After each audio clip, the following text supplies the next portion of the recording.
ইয়া উম্মাহ ইফতাহি ইফতাহি ফাইন্না আযাবাদ দুনিয়া হাউনু মিন আযাবিল আখিরাহ।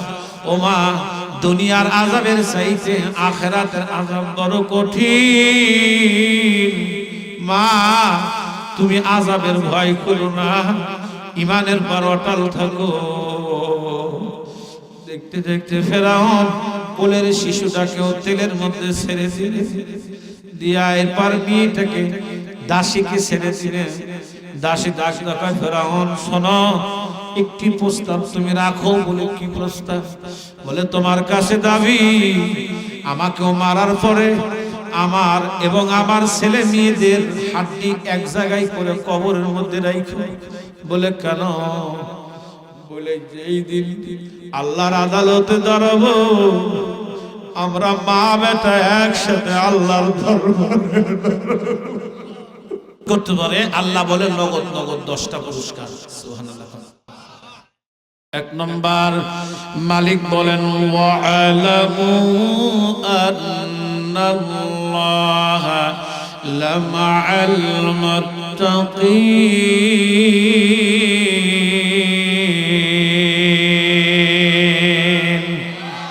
উপর দিকে তাকান, আল্লাহু আকবার। বলেন আমার আল্লাহ, ইয়া আল্লাহ, ইয়া রহমান, ইয়া রহিম, ইয়া আল্লাহ। আল্লাহ বলেন 10টা পুরস্কারের মধ্যে প্রথম নম্বর পুরস্কার হলো আমি আমার বান্দার বডি গার্ড হব, আমি আমার বান্দার অভিভাবক হব। আল্লাহু ওয়ালিয়ুল্লাযীনা আমানু ইখরিজুহুম মিনাজ যুলুমাতি ইলান নূর।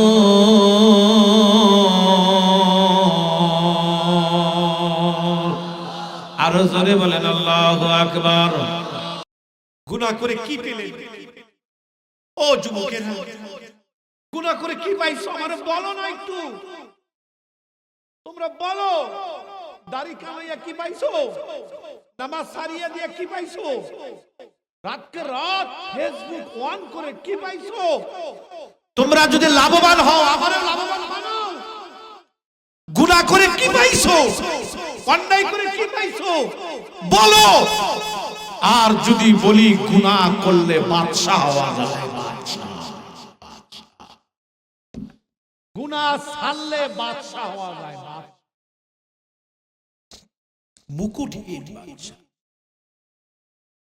মালিক বলেন 10টা পুরস্কারের মধ্যে প্রথম নম্বর পুরস্কার হলো আমি আল্লাহ অভিভাবক হব। ভাইজান, ইমান বড় দামি জিনিস। বান্দা যখন গুনাহ করে, হাদিসের মধ্যে আসছে কোন বান্দা যখন জেনা ব্যভিচারে লিপ্ত হয়, ফেরেশতা খান তার ঈমান উপর দিকে উঠায় নিয়ে যায়। আল্লাহ না করো ওই সময় যদি জানটা বের হয়ে যায়, জান যদি কবজ হয়ে যায়, ঈমান হারা অবস্থায় মারা যাবে। এ বাবা, পৃথিবীর সব চাইতে ঈমানের দাম বেশি। ছোট্ট একটা কথা বলে বিদায়। ঈমান কাহাকে বলা হয়? আজকে সকালেও কিতাব দেখতে গিয়া নিজে দুটি অনোখা অনোখা ঘটনা পেলাম। বাজান, গুনাহ বর্জন করলে দ্বিতীয় নাম্বার যেই পুরস্কারটা আল্লাহ দিবেন, মালিক বলেন আমার সমস্ত ভালোবাসা আমি বান্দাকে দান করব। আর একটু জোরে বলেন আমিন। আবার বলেন আমিন। সবচাইতে দামি পুরস্কার, বেহেশতের চাইতেও দামি, সেটা হলো আল্লাহর ভালোবাসা।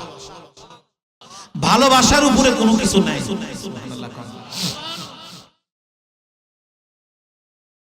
এই ভালোবাসা চাবেন আল্লাহর কাছে, ভালোবাসা। মালিক বলেন আল্লাহু ইউহিব্বুল মুত্তাকিন।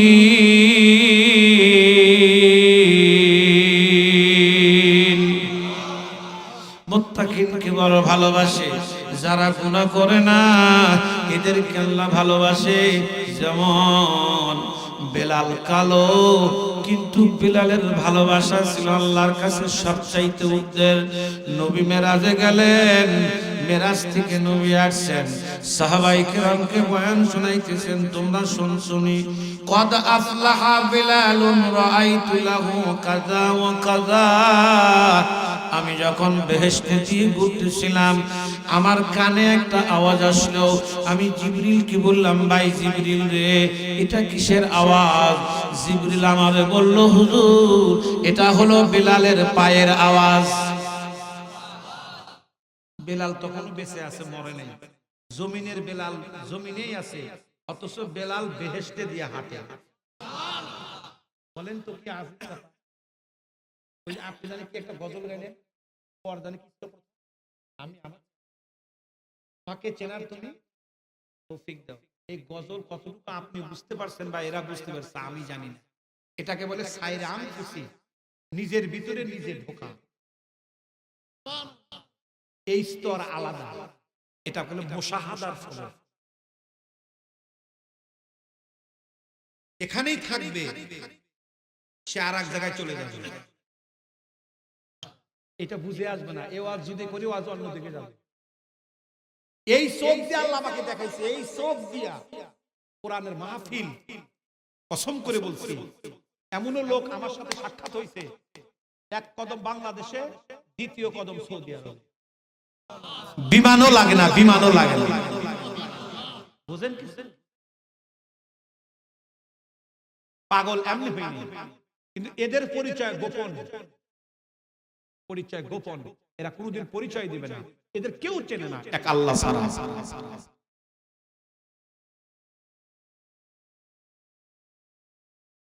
আমার শেখ বলছেন, কিছু কথা আছে বলাও যায় না, সওয়াও যায় না, যদি কই ভাঙ্গে দেই।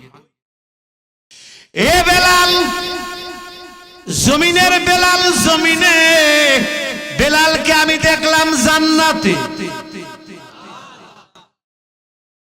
আল্লাহ রাব্বুল আলামিন বেঁচে থাকা অবস্থায় বেলালকে নিয়ে জান্নাত দিয়ে ঘুরায়। কেন ঘুরায়? এটা হলো ভালোবাসা, মোহাব্বত। আল্লাহর সাথে গুনাহ বর্জনের মাধ্যমে ভালোবাসা কোন পর্যায়ে চলে গেছে। নাম্বার 2, একটা ঘটনা শোনাই বাজান। ঘটনাটা হলো, আল্লাহু আকবার, বাপজিরা আমার, ফেরাউনের একজন দাসী ছিল, যিনি ফেরাউনের বিটির খেদমত করত। দাসী বাদান মাথার চুলগুলি চিরুনি দিয়ে তার মাথাকে পরিপাটি করে দিত। একদিন চুলটি পরিপাটি করতে গিয়া হাত থেকে চিরুনিটা পড়ে গেল। আল্লাহর বান্দি চিরুনিটা উঠাইতে গিয়া শুধু বলছে বিসমিল্লাহির রহমানির রহিম। ফেরাউনের বিটি বলে, কোন রবের নাম নিলা বাজান? আল্লাহর বান্দি দাসী ডাকতে বলে, বোন রে, ওই রব, যেই রব রব্বি ওয়া রব্বাক, যেই রব হলো আমার, তোমার, তোমার বাবার। এই কথা শুনে পিঠি বড় রেগে গেলেন। উনি বললেন, বাবার কাছে আমি বিস্তারিত সব বলে দিব, তুমি কিসের জন্য সে রবকে রব বলো? আমার বাবা ফেরাউন ছাড়া কোনো রব নাই। তুমি বলো।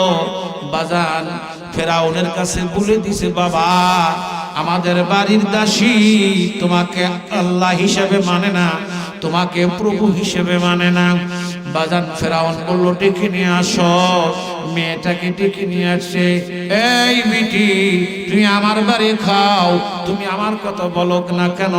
তুমি কোন রবের কথা বলছো? বিটি ঈমান, সমস্ত ঈমানের বলে বলিয়ান হয়ে দেখতো কণ্ঠে জবাব দিল, আমার রব, আপনার রব, আপনার বিটির রব ওই রব, যেই রবের নাম হলো আল্লাহ। ফেরাউন দেরি করে নাই, ডাক দিয়ে বলে, তেল গরম করো, ভিতরে যখন তৈলগুলি গরম করে ফেললো, দাসীকে ডাক দিয়ে কয়, ইমাম সাহেব আমাকে আল্লাহ হিসেবে মান। বলে সম্ভব নয়। কিতাবের মধ্যে লেখেন বাজান নবী মেরাজে যাইতেছেন, মেরাজে যাওয়ার সময় একটি জায়গা দিয়ে সুঘ্রাণ আসতেছে। নবী বললেন এইটা কার, কিসের জায়গা, তো ঘ্রাণ কেন? রাসূল বললেন এই জায়গায় কয়েকটা মানুষের লাশের হাড্ডি আছে, ওই কবর দিয়ে সুঘ্রাণ বের হচ্ছে। নবী বললেন ঘটনাটা তাহলে শোনাও, কি ছিল সে ঘটনা? এই ঘটনাই বলছি বাজার, মেয়েটার কয়েকটা শিশু বাচ্চা ছিল, তার মধ্যে একটু দুধের শিশু ছিল। বাজান তেল যখন গরম হয়, দাসীকে ডাক দিয়ে কয় এখন পর্যন্ত কলমাটা ছেড়ে দে, আমার প্রতি ঈমান আন। দাসী ডাক দিয়ে কয় জীবন যাইতে পারে, ঈমান ছাড়ব না। যদি ঈমান না ছেড়ে দাও, তোমার বিটিদেরকে এখন ফেলে দিব, দেন কোনো দুঃখ নাই। বাগান মার সামনে যদি বেটা বেটির আঘাত করা হয়, মার কলিজায় কোনোদিন তা মেনে নেয় না। কিন্তু মেয়েটার ঈমান দেখেন কত কঠিন। দেখতে দেখতে বাবা একটি মেয়েকে জ্বলন্ত তেলের মধ্যে যখন ফুটন্ত তেলের মধ্যে ছেড়ে দেয়, মুহূর্তের মধ্যেই বাজান হাড্ডিগুলি ভেসে ওঠে। আর একটা ছেলেকে নিয়ে ফেলায় দেয়, মারতে মারতে কয়েকটা ছেলে মেরে ফেলেছে। সবচাইতে ছোট কোলের বাচ্চাটা যেটা এখনো দুধ পান করে, কোলে নিয়ে কলমা ছাড়বি কিনা বল, এটাকে দিয়ে দিব।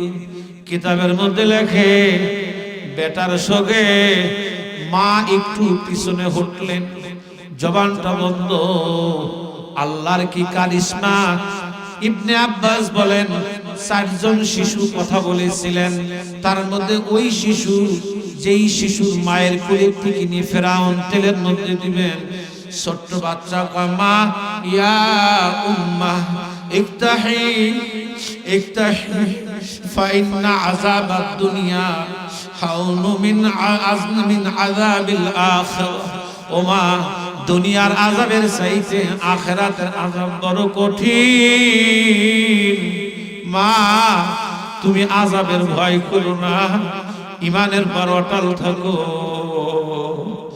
দেখতে দেখতে ফেরাউন কোলের শিশুটাকেও তেলের মধ্যে ছেড়ে দিয়া এরপর মেয়েটাকে দাসীকে ছেড়ে দিলেন। দাসী ডাক দেখায় ফেরাউন শোনো, একটি প্রস্তাব তুমি রাখো। বলে কি প্রস্তাব? বলে তোমার কাছে দাবি আমাকেও মারার পরে আমার এবং আমার ছেলে মেয়েদের হাড্ডি এক জায়গায় করে কবরের মধ্যে রাখো। বলে কেন? বলে যেই দিন আল্লাহর আদালতে দাঁড়াবো, আমরা মা বেটা একসাথে আল্লাহর দরবারে।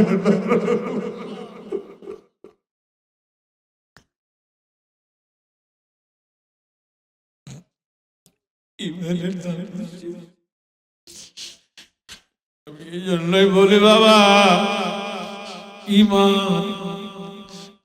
তো রুতে যাহাই, কোরআনকে ধরো, গুনাহ বর্জন করো।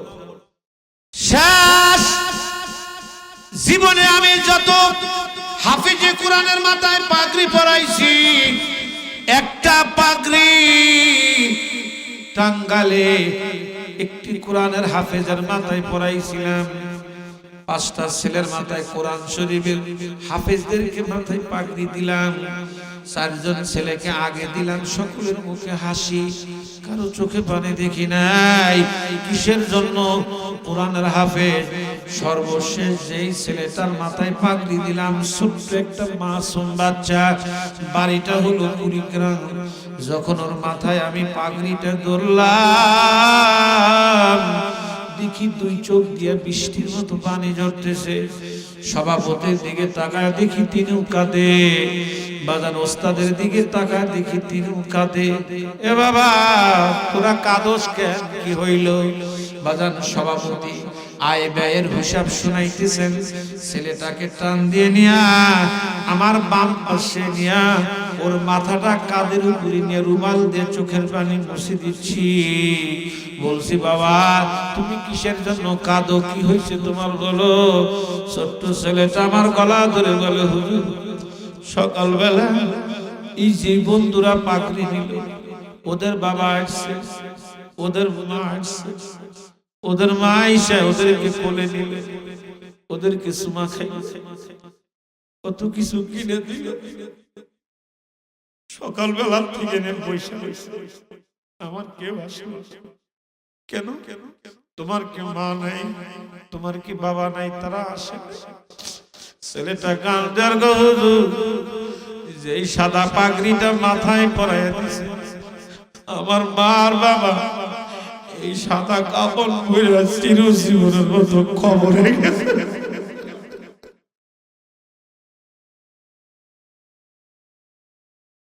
কোনদিন আমার মা আসবে না, কোনদিন আমার বাবা আসবে না। আমি আজকে পাগড়িটা নিয়ে কার সামনে দাঁড়াবো? হুজুর আমাকে কে কোলে নিবে, আমাকে কে চুমা